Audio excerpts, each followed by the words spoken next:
이 시간에는 우리를 시험에 들게 하지 마소서라는 제목으로 하나님 말씀 증거하겠습니다.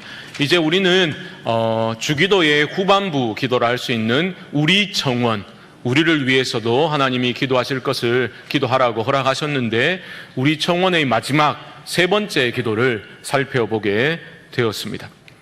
우리를 위해서도 하나님은 기도하라 말씀하셨는데요. 그 첫 번째 기도가 무엇이었습니까? 우리에게 일용할 양식을 주십시오. 일용할 양식을 구하는 기도. 두 번째 기도는 일용할 용서를 구하는 기도라 하였습니다. 그리고 오늘 살펴볼 마지막 세 번째 청원 기도는 일용할 승리를 구하는 기도다라고 정리해 볼 수 있겠습니다. 제가 일용할 승리라고 표현을 한 것은 이 땅에서 우리 성도의 삶이라는 것은 전투하는 삶이기 때문입니다. 주기도의 마지막 청원 기도, 이 기도는 바로 이러한 영적인 싸움이 우리 앞에 있다라는 것을 잘 알려주고 있는 기도입니다. 두 부분으로 나누어 설명할 수 있겠죠. 오늘은 우리를 시험에 들게 하지 마십시오라는 기도이고요. 다음 주일에 살펴볼 악에서 구하여 주소서라는 기도입니다. 이 기도는 우리의 영적 싸움이 분명히 존재한다라는 것을 일깨워주고 있습니다. 먼저 오늘날 우리 교회 안에서 남용되는 여러 표현들 중 하나가 오늘 본문에 등장하고 있습니다. 어떤 단어이겠습니까? 바로 시험이라는 단어입니다. 우리는 신앙생활 하면서 시험 들었다라는 말을 참 쉽게 사용하지요. 예배당이 좀 더워가지고 땀이 막 좀 나면 더워가지고 예배 때 시험 들었다 이렇게 말하기도 하고요. 아니면 목사가 좀 설교를 좀 길게 하면 목사님 오늘 설교를 길게 해가지고 시험 들었다 이렇게 말하기도 합니다. 조금만 서운한 일이 생기면 난 시험 들어가지고 이제 교회 안 나갈 거다 라는 말을 하기도 합니다. 그러실 분은 안 계시겠지만 요즘 목사님 얼굴이 왜 이렇게 시커먼 놈 시험 들었다 이럴 분도 어쩌면 계실지 모르겠습니다. 제가 허구한 날 골프라도 치고 다니면서 시커멓게 걸렀다면 우리나라 정서상 시험 들 수 있겠으나 저는 동네 뛰다닌다고 걸른 거니까 양해해 주시면 좋겠습니다. 어쨌든 우리는 시험 들었다라는 말을 참 쉽게 자주 사용하지요. 그런데 오늘 본문에서 주님이 가르치신 그 기도에 포함된 시험에 들게 하지 마소서라는 것은 그 말하는 시험은 심각한 그러한 시험을 뜻합니다. 먼저 용어, 개념 정리를 좀 할 필요가 있겠다 싶은데요. 질문을 한번 드려보겠습니다. 여러분, 하나님은 우리를 시험하십니까? 하지 않으십니까? 네. 야고보서 1장 13절 말씀을 한번 가볼까요? 1장 13절 보시면 이렇게 말하죠. 사람이 시험을 받을 때에 내가 하나님께 시험을 받는다 하지 말지니 하나님은 악에게 시험을 받지도 아니하시고 친히 아무도 시험하지 아니하시느니라. 야고보 사도는 하나님은 결코 시험하지 않으신다 그렇게 말씀합니다. 그런데 성경의 다른 곳에서는 또 하나님이 시험을 하신다라고도 말하거든요. 예를 들면 창세기 22장 1절 말씀 한번 보시죠. 이렇게 말합니다. 그 일 후에 하나님이 아브라함을 시험하시려고 그를 부르시되 아브라함 하시니 그가 이르되 내가 여기 있나이다. 하나님 아브라함 왜 부르셨다고요? 시험하시려고. 여러분 잘 아시는 그 내용이 22장에 나오는 거죠. 모리아 산에서 독자 이삭을 번제로 바치라. 하나님이 아브라함을 시험하시려고 부르셨다 분명히 말하고 있습니다. 이 충돌하는 듯한 이 말씀들을 여러분 어떻게 생각하십니까? 성경에서 시험이라고 번역되는 헬라어 단어 페이라스모스라는 단어가 있는데요. 이것은 두 가지 의미가 있습니다. 그래서 영어 번역들을 보면 보통 두 개의 다른 단어로 번역을 하거든요. 첫 번째는 temptation, 유혹으로 번역하기도 하고요. 아니면 우리가 잘 아는 테스트, 시험하다 할 때 테스트, 그렇게 테스트라는 단어로 번역을 하기도 합니다. 단순히 말씀드려보면 이렇습니다. 유혹은 죄에 빠지게 하는 것을 뜻하고 시험은 믿음을 흔드는 것을 의미합니다. 물론 유혹도 우리의 믿음을 흔들어 댈 수 있겠지요. 하지만 우리 믿음을 흔드는 것은 유혹만은 아니지 않습니까? 우리가 살면서 겪게 되는 어려운 일, 시련과 그 고난이 우리의 믿음을 흔들기도 하지요.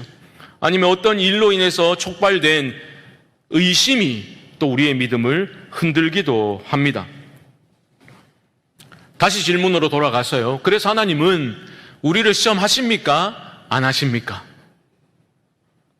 이렇게 정리하십시오. 하나님은 우리의 어리석음을 깨닫게 하시기 위해서, 우리의 믿음이 새로워지고 성장하기 위해서 시험을 주실 수 있습니다. 하지만 우리를 죄에 빠뜨리기 위한 그러한 시험은 하시지 않습니다. 달리 표현하면 하나님은 연단으로서의 시험은 주실 수 있지만 유혹으로서의 시험은 결코 우리에게 주시지 않는다. 정리해 볼 수 있겠습니다. 그래서 야고보 사도는 이렇게 말했던 거죠. 야고보서 1장 2절 말씀 보십시오. 내 형제들아, 너희가 여러 가지 시험을 당하거든 온전히 기쁘게 여기라. 시험을 당하면 기쁘게 여기랍니다. 여기서 말하는 시험은 어떤 시험이겠습니까? 연단으로서의 시험을 뜻하는 겁니다. 그 자체는 고통스럽습니다. 그렇기 때문에 기쁘지 않아요. 기쁘게 여기도록 애써야 한다는 겁니다. 왜 그렇게 해야 됩니까? 이어지는 1장 3절을 보시면 이는 너희 믿음의 시련이 인내를 만들어내는 줄 너희가 알미라. 잘 보셔야 됩니다. 사도가 말하는 믿음의 시련이라는 표현은 시험이라는 것과 동일한 의미로 사용하고 있습니다. 그 연단으로서의 시험, 믿음의 시련을 우리가 기쁘게 여기도록 노력해야 될 이유가 뭐라고요? 우리 안에 그 시험이 인내를 만들어 주기 때문이다 말씀하는 겁니다. 그런데 여러분 주의하셔야 될 것이 여기서 말하는 인내, 성경이 말하는 인내라는 것은 단순히 이를 악물고 견뎌내는 그런 덕목을 뜻하지 않습니다. 성경이 말하는 인내는 하나님의 선하심에 대한 근원적인 신뢰의 바탕을 둔 인내입니다. 그래서 믿음의 시련인 거죠. 믿음을 다루고 있는 겁니다. 좀 전에 언급했던 그 아브라함의 시험을 여러분 한번 생각해 보시기 바랍니다. 하나님이 아브라함에게 왜 그런 잔인한 시험을 주셨습니까? 생각해 보십시오. 이삭이 아브라함에게 어떤 아들입니까? 100세에 낳은 아들입니다. 그것도 아브라함이 다 포기하고 싶었을 때 하나님이 아니야, 네 몸에서 날짜를 통해서 너희 자손을 무성케 할 거야, 번성케 할 거야. 하나님이 약속을 주셨다고요. 그리고 그 약속의 성취로 주신 선물이 뭐라고요? 누굽니까? 바로 이삭이라는 아들인 거죠. 그런데 약속의 성취로 주신 그 아들을 왜 번제로 나에게 바치라 하나님은 그런 잔인한 시험을 아브라함에게 하셨던 겁니까? 믿음의 시련, 하나님의 선하심이라는 관점에서 생각해 보면 이렇게 재구성해 볼 수 있겠죠. 하나님이 선물을 주셨습니다. 그런데 아브라함이 시간이 지나면서 어느 순간 하나님보다 하나님 주신 선물이 눈에 더 크게, 마음에 더 소중하게 다가오기 시작하는 거죠. 이게 중요한 겁니다. 하나님에게서 하나님이 주신 것, 아니면 하나님이 주실 것들에게로 우리의 무게중심이 이동하기 시작하면 결국 그 주신 선물이 우상으로 둔갑해 버리는 것은 시간 문제인 것이죠. 그래서 하나님이 시험하시는 겁니다. 나냐 아니면 내가 준 선물 이삭이냐, 너는 선택해라. 잔인해 보이지만 반드시 통과해야 할 시험이라는 겁니다. 그 시험을 통과하면서 아브라함이 겪었을 그 고통과 고뇌의 무게가 여러분 가늠이 되십니까? 믿음의 시련이죠. 믿음으로 아브라함이 칼을 뽑아들어 이삭을 치고자 했을 때 하나님이 다급히 말리시며 그에게 하신 말씀이 무엇입니까? 창세기 22장 12절 하반절 말씀 한번 보여주시죠. 네가 네 아들 내 독자까지도 내게 아끼지 아니하였으니 내가 이제야 네가 하나님을 경외하는 줄을 아노라. 하나님 경외하는 줄 이제 알겠다. 하나님의 선하심을 신뢰하는 그 믿음의 문제를 하나님이 다루고 계신 겁니다. 여러분, 아브라함이 만약 하나님이 아니라 하나님이 주신 선물에 여전히 집착하고 있었다면 이런 믿음의 결단을 내리지 못했을 겁니다. 욥이 당한 시험도 여러분 생각해 보십시오. 욥이 당한 시험은 아브라함이 겪은 시험과 맥을 같이 하고 있습니다. 역시 믿음의 시련인 것이죠. 물론 욥이 당한 시험에는 사탄이 등장하고 있습니다. 그 점은 다르다라고 말할 수 있을 겁니다. 하지만 욥이 당한 시험 또한 그 중심에 하나님 경외가 자리 잡고 있습니다. 이삭을 아끼지 않고 바치려고 했을 때 하나님이 이제 내가 알겠다. 네가 나를 경외하는 줄을. 믿음이 있어야 경외하는 거거든요. 욥도 마찬가지입니다. 하나님이 욥을 칭찬하셨지요. 그때 사탄이 하나님께 도발적인 질문을 던지게 됩니다. 어떤 질문이었습니까? 욥이 어찌 까닭 없이 하나님을 경외하겠습니까? 경외가 나오겠죠. 하나님, 욥이 경외할 만한 이유가 있으니까 그러는 거 아닙니까? 이 말입니다. 쉽게 말하면 먹고 살 걱정 없고 자식들 다 잘 되어 있고 하는 일마다 다 잘 되고 건강하기까지 하면 누가 믿음 좋은 척 그렇게 신앙생활하지 않겠습니까? 하지만 그것들 한번 다 걷어가 보십시오. 그때에도 하나님 한 분만으로 만족합니다 이러면서 감사하면서 여전히 하나님을 신뢰하면서 인내하고 하나님을 경외할 수 있겠습니까? 택도 없습니다. 하나님께 도발적인 질문을 한 거예요. 그래서 욥의 시험이 시작된 겁니다. 여러분, 이런 시험은 믿음의 시련입니다. 믿음의 시련이라는 것은 말 그대로 견디기 힘든, 이해하기도 힘든 그러한 어려운 일이죠. 바로 그때 우리는 내 안에 정말 하나님의 선하심을 믿는 믿음이 있는가, 그것을 확인할 수 있게 됩니다. 우리도 살아가면서 광야를 지나는 듯한 어려운 때를 겪을 수가 있죠. 지날 수가 있습니다. 여러분, 광야의 시험은 하나님이 우리를 괴롭히고자 하시는 일이 결코 아닙니다. 신명기 8장을 보면 하나님이 왜 이스라엘 백성들을 40년 광야길 걷게 하셨는지 그 이유를 설명하고 있는데요. 신명기 8장 2절 하반절 말씀 한번 보십시오. 이렇게 말씀합니다. 이는 너를 낮추시며 너를 시험하사 내 마음이 어떠한지 그 명령을 지키는지 지키지 않는지 알려 하심이라. 광야의 시험을 통과하면서 교만한 마음이 낮아지게 됩니다. 여러분, 고난은 너무 힘들고 아픈 일이지만 그 고난을 낭비하시면 안 되겠습니다. 고난이 유익이 되려면 반드시 그 고난을 통과하면서 우리는 나의 완악함과 교만함과 어리석음을 깨닫고 하나님 앞에 겸손히 바싹 엎드릴 수 있어야 하는 겁니다. 그런 깨달음이 있으면 하나님 외의 것들을 자랑했던 것에 한없는 부끄러움을 느끼게 되겠죠.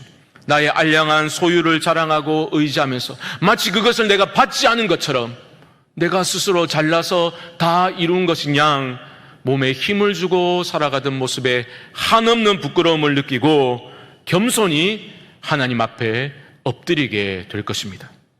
여러분, 하나님 앞에 엎드리면 하나님이 크게 보이기 시작합니다. 하나님만 바라볼 수 있게 됩니다. 그게 믿음입니다. 그러므로 시험은 고통스럽지만 그 시험을 믿음으로 잘 통과하면 하나님 한 분만으로 만족하겠습니다. 이 신앙의 고백이 있는 자리로 우리를 이끌어 가게 되는 거죠. 이것을 신명기 8장 16절 하반절에서는 이렇게 표현하고 있습니다.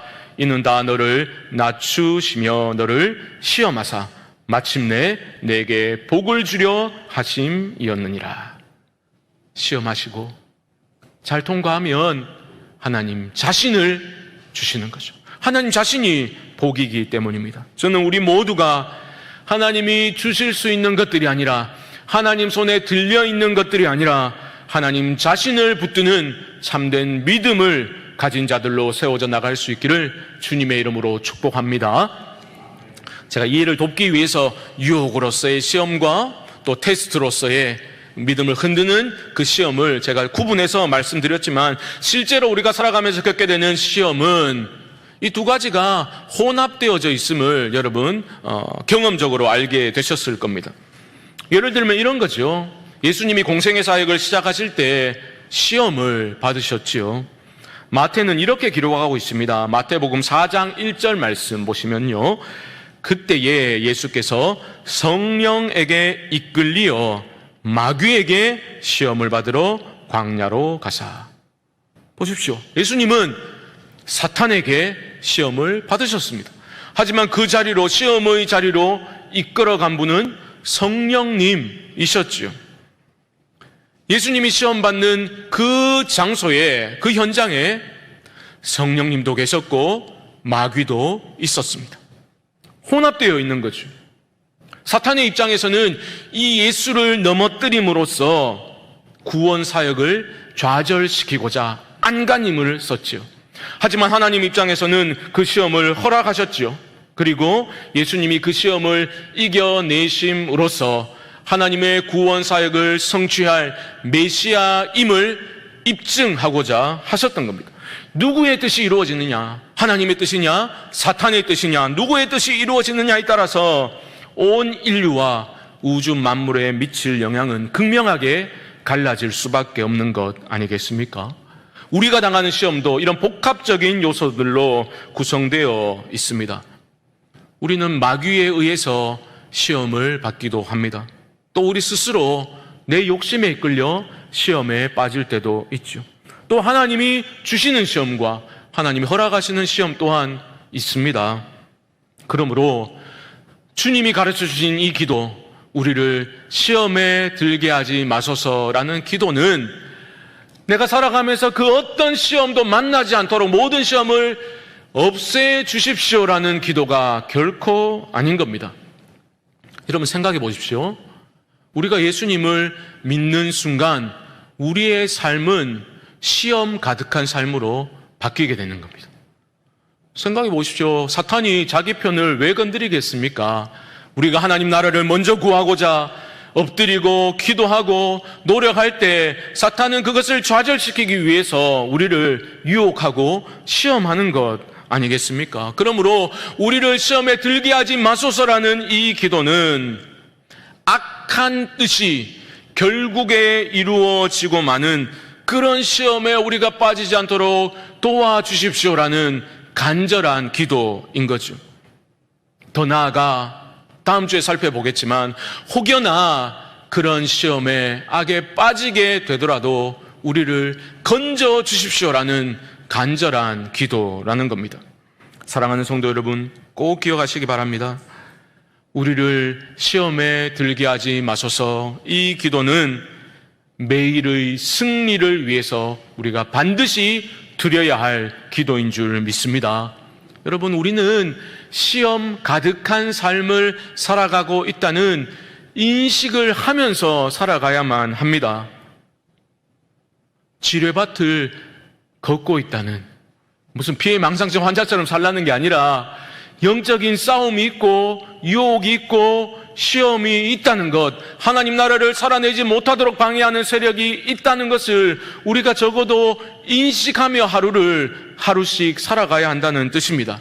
동시에 내 힘과 내 다짐만으로는 결코 그 시험을 통과할 수 없다는 나의 연약함과 무능함에 대한 인식 또한 우리 안에 있어야 할 것입니다.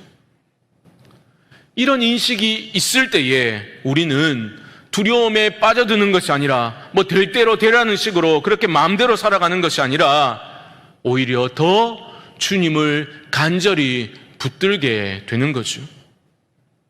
왜 그렇습니까? 그것이 바로 여러분들을 사랑하는 하나님 아버지의 뜻이기 때문입니다. 하나님은 알고 계십니다. 우리는 무능하지만 우리가 이러한 연약함과 세상의 악함을 인식하고서 하나님을 의지하며 엎드려 기도할 것임을 하나님은 알고 계신다고. 그리고 겸손한 태도로 간절함으로 이 기도를 드리는 당신의 자녀들을 하나님은 신뢰하시고 반드시 도와주실 줄 믿습니다. 어떻게 도우십니까? 지금도 예수님이 여러분을 위해서 간구하고 계시잖아요. 주님은 죄가 없으신 분이지만 우리와 동일하게 시험을 받으셨죠. 십자가 죽음을 앞두고서는 그 어떤 피조물도 감당할 수 없는 처절한 시험까지도 우리 주님은 끝끝내 견뎌내셨습니다. 승리하신 주님은 우리를 바라보며 뭐라 하셨습니까? 아이고야, 그것도 시험이라고 빌빌거리고 있냐? 이렇게 말씀하신 게 아니라 히브리서 2장 18절 말씀 보시기 바랍니다. 그가 시험을 받아 고난을 당하셨은즉 시험 받는 자들을 능히 도우실 수 있느니라. 아멘. 우리는 무능하고 연약하기 때문에 날마다 쓰러지지요. 그런 우리를 능하신 주님은 사랑으로 도우시는 줄 믿습니다. 우리가 마땅히 기도할 바를 알지 못할 그때에도 기도할 마음조차 생기지 않아 한숨만 짓고 주저앉아 있을 그때에도 주님은 거룩한 영으로 내 안에서 말할 수 없는 탄식으로 우리를 위해서 간구하고 계십니다. 그래서 우리가 다시 일어서서 주님을 따를 수 있는 것 아니겠습니까? 여러분 착각하지 마십시오. 내 믿음이 대단해서가 결코 아닙니다. 주님이 여러분을 위해서 간구하고 계시기 때문입니다. 그 주님으로 인해서 우리를 능히 도우시는 그 주님으로 인해서 우리가 당하는 모든 시험은 감당할 수 있는 시험이 되고 마는 것입니다. 고린도전서 10장 13절 말씀 우리 믿음으로 함께 한번 읽어봅시다. 시작. 사람이 감당할 시험 밖에는 너희가 당한 것이 없나니 오직 하나님은 미쁘사 너희가 감당하지 못할 시험 당함을 허락하지 아니하시고 시험 당할 즈음에 또한 피할 길을 내사 너희로 능히 감당하게 하시느니라. 아멘. 사랑하는 성도 여러분, 이 말씀을 여러분의 믿음으로 받으실 수 있기를 바랍니다. 그리고 시험을 이겨내십시오. 사람들과의 관계로 인해서 시험에 빠지셨습니까? 관계 문제로 여러분 마음이 힘드십니까? 아니면 내가 그렇게 간절히 기도했는데 내 뜻대로 하나님 응답해 주시지 않으셔서 여러분 마음이 어렵습니까? 아니면 건강의 문제로 경제적인 어려움으로 인해서 나를 향한 하나님의 그 선하심과 인자하심이 전혀 와닿지가 않습니까? 아니면 날마다 똑같은 문제로 똑같은 지점에서 자꾸만 넘어지는 나의 지독한 연약함으로 인해 정죄감에 빠져서 그 어떤 신앙적인 노력도 하고 싶지 않은 그러한 무기력한 상태에 빠져 계십니까? 미쁘신 하나님을 바라보실 수 있기를 바랍니다. 여러분의 하늘 아버지를 바라보고 또 바라보실 수 있기를 바랍니다. 나는 나를 포기할지라도 결코 나를 놓아주시지 않으시는 신실하신 하나님 아버지의 그 선하고 강한 손을 믿음의 눈을 들어 발견하실 수 있기를 바랍니다. 우리가 믿음으로 시험을 통과하면서 내 안에 덕지덕지 끼어있는 모든 불순물들이 제거되기 시작할 것입니다. 그때 우리는 진정으로 무엇을 의지하고 무엇을 추구하고 무엇을 기뻐하고 즐거워하며 내 모든 것을 걸고 붙들어야 할 가치가 무엇인지를 깨닫게 될 줄 믿습니다. 우리를 시험에 들게 하지 마소서. 이 기도를 날마다 하나님께 올려드리며 하루씩 은혜로만 살아가는 우리 성광의 성도님들 되시기를, 또한 오직 주님 한 분만으로 충분합니다. 진정한 신앙 고백을 올려드리며 승리의 삶을 살아가실 수 있게 되기를 주님의 이름으로 간절히 축원드립니다.